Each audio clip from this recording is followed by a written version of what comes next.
soit avec vous. Évangile de Jésus-Christ selon saint Matthieu. En ce temps-là, quand Jésus apprit la mort de Jean le Baptiste, il se retira et partit en barque pour un endroit désert à l'écart. Les foules l'apprirent et quittant leur ville, elles suivirent à pied. En débarquant, il vit une grande foule de gens. Il fut saisi de compassion envers eux et guérit leurs malades. Le soir venu, les disciples s'approchèrent et lui dirent « L'endroit est désert et l'heure est déjà avancée. Envoie donc la foule, qu'ils aillent dans les villages s'acheter de la nourriture. » Mais Jésus leur dit « Ils n'ont pas besoin de s'en aller. Donnez-leur vous-même à manger. » Alors ils disent « Nous n'avons là que 5 pains et 2 poissons. » Jésus dit « Apportez-les-moi. » Puis ordonnant à la foule de s'asseoir sur l'herbe, il prit les 5 pains et les 2 poissons, et levant les yeux au ciel, il prononça la bénédiction. Il rompit le pain, il les donna aux disciples, et les disciples les donnèrent à la foule. Ils mangèrent tous, et ils furent rassasiés. On ramassa les morceaux qui restaient, cela faisait 12 paniers pleins. Ceux qui avaient mangé étaient environ 5000, sans compter les femmes et les enfants. Acclamons la parole de Dieu.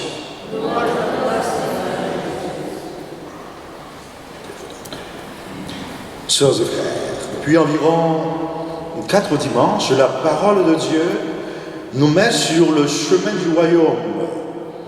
Il y a eu des paraboles, environ une dizaine de paraboles, tout cela pour nous permettre de comprendre que l'homme sur terre est passager.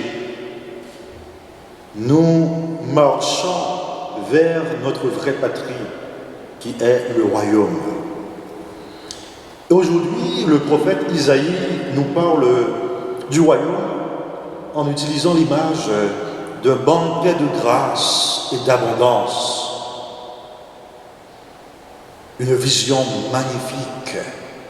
Venez acheter sans argent, mangez des viandes savoureuses, buvez des vins capiteux. Isaïe 55, les 2 premiers versets. Donc, le royaume de Dieu est présenté ici comme un festin, pas n'importe lequel, mais un festin de générosité, un festin de gratuité, un festin d'abondance. Donc Dieu est généreux, gratuit, et il offre abondamment. C'est celui qui pourvoit nos besoins. Il offre la nourriture qui rassasie. Il donne la boisson qui étanche toute soif. Eh bien, ce banquet est déjà les noces éternelles où Dieu se donne pleinement à son peuple. Donc, nous reconnaissons ici un Dieu miséricordieux, lent à la colère, plein d'amour. Selon le psalmiste, c'est ce Dieu dont le cœur est touché par nos fins d'amour, par nos soifs de vérité, par nos pauvretés tout simplement.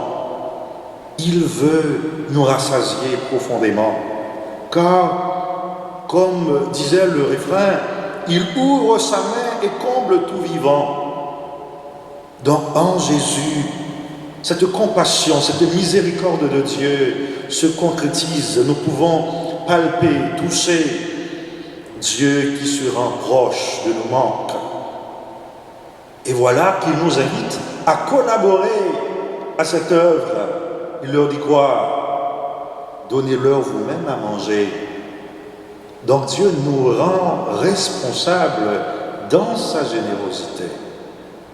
Face à la foule affamée, c'est cette exhortation, donnez-leur vous-même à manger, Matthieu 14, 16. Donc par cette parole, Dieu se révèle un Dieu qui nous associe à son œuvre de salut. Nous sommes donc devenus des collaborateurs de Dieu.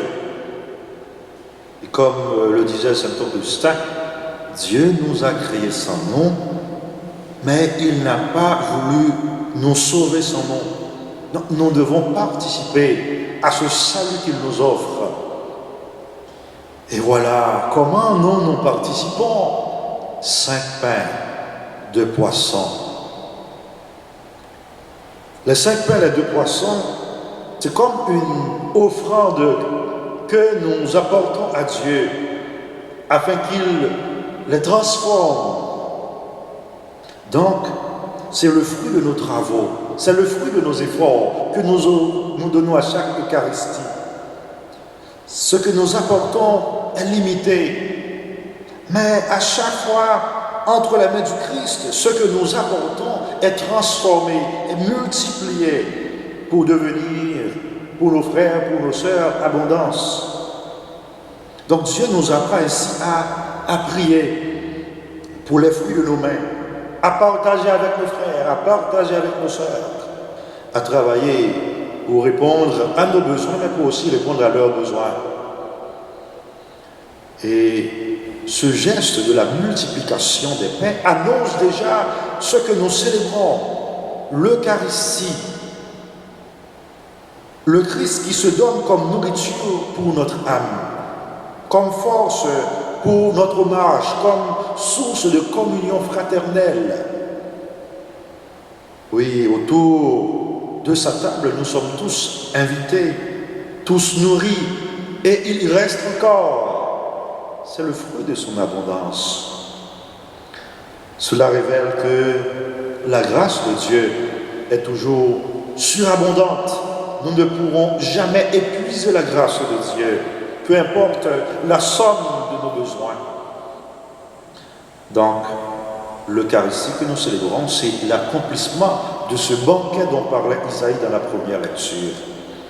C'est la réalisation de la promesse faite à Isaïe. Donc, à chaque Eucharistie, Dieu ne nous donne pas seulement quelque chose, mais Dieu se donne lui-même. Ceci est mon corps, ceci est mon sang. Donc l'Eucharistie est le banquet de l'alliance nouvelle et éternelle. C'est au prix du corps et du sang du Christ. Donc il s'offre tout entier. Mais une condition demeure. Écoutez-moi et vous vivrez.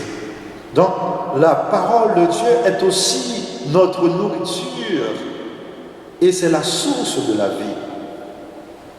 Nous devons d'abord nous nourrir de la parole de Dieu. Sœurs et frères, Dieu continue aujourd'hui à nous inviter à son banquet.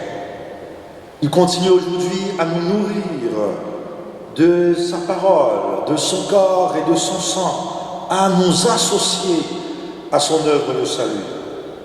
Mais une question demeure. Sommes-nous prêts à répondre à cet appel? Sommes-nous prêts à écouter sa parole, à offrir le fruit de nos mains, ce que nous avons, même si cela semble si peu, à partager avec les autres, à vivre pleinement de l'Eucharistie? Entrons aujourd'hui et toujours dans la logique divine, la logique du don, du partage, de la confiance. Car lorsque nous offrons au Christ ces 5 pains et 2 poissons, il en fait une bénédiction pour tous. Approchons-nous donc avec foi de l'autel, recevons celui qui se donne à nous et devenons à notre tour pain rompu pour la vie du monde. Amen.